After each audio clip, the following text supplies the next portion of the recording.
कुमार चौरसिया। ये आप कैसी सेवा देते हैं, क्या कुछ है आपके द्वारा, कैसी सेवा दिया जाता है? बच्चों को नर्सरी से लेकर 10वीं तक की सभी विषयों के अध्ययन कराए जाते हैं। ये कहाँ पे होता है? ये राजपूत देवरी भृगु आश्रम बलिया में स्थित है। सर बात करेंगे जिस तरह आप सेवा देते हैं गरीब बच्चों को, क्योंकि ये जो क्षेत्र है गरीब बच्चों का क्षेत्र माना जाता है, आखिर सेवा देने का क्या उद्देश्य है? सभी लोग पढ़े, सभी लोग बढ़े, यही मुख्य उद्देश्य होता है हमारा कि सारे बच्चे यहाँ आए, उनको शिक्षा मिले, क्योंकि शिक्षा के द्वारा ही परिस्थितियों में सुधार लाया जा सकता है। जिस सर बात की जाए शाम को अपने लोगों की सेवा देते हैं और सुबह बच्चों की सेवा देते हैं, तो कहीं ना कहीं दोनों में कॉम्बिनेशन बहुत ही दूर दूर तक है सर। सामाजिक सेवा और एक बच्चों की सेवा। सामाजिक सेवा कुछ न कुछ आर्थिक उत्थान के लिए कुछ न कुछ मेहनत करना पड़ता है। भृगु आश्रम में लिट्टी की दुकान भी शाम को चला लेता हूँ और सुबह में शिक्षा के क्षेत्र में भी सहयोग करने का प्रयास करता हूँ, जितना हो सकता हो सहयोग करते हैं। सर आपने तो लिट्टी का नाम ले लिया, कहीं ना कहीं लिट्टी तो माना जाता है जो बलिया का काफ़ी मशहूर है, लिट्टी चोखा।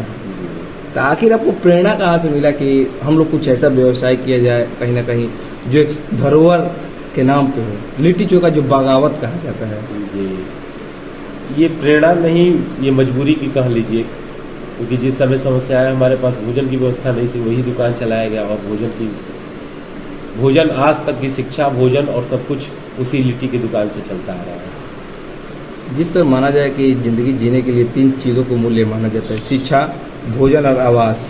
जी, तो कहीं ना कहीं सर आपने तो 2 पहलुओं को चुन चुका है, एक बच्चों का शिक्षा और दूसरा तरफ भोजन।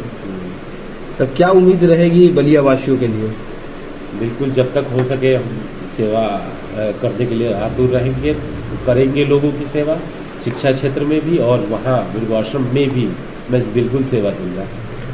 जिस तरह बच्चों को एक कोचिंग के माध्यम से आप बच्चों को जागरूक करते हैं, साथ ही आखिरकार क्यों आप बच्चों को एक विद्यालय भी चला सकते थे, विद्यालय भी चलाते तो कहीं ना कहीं बच्चों को शिक्षा मिलता। इस क्षेत्र जो ये क्षेत्र है मिश्र नेवरी, कदम चौराहा, बेदुआ, कहीं ना कहीं एक गरीब बस्तियों में माना जाता है, तो क्या आपकी आगे पहल क्या रहेगा?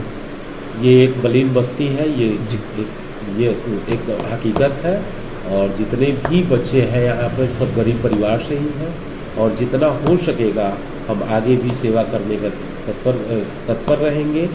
जहाँ तक विद्यालय की बात है, विद्यालय की व्यवस्था के लिए प्रशासन द्वारा मिलने वाले मान्यता के बाद ही यह विद्यालय का संचालन का कार्य कर सकता है। नहीं, जब आप छोटे बच्चों का विद्यालय का आप शुरुआत करते हैं तो कहीं से रजिस्ट्रेशन भी लेकर तो आप चला सकते हैं, ये तो एक सामाजिक सेवा है सर। आपके सहयोग से अगर मिल जाए तो धन्यवाद रहे।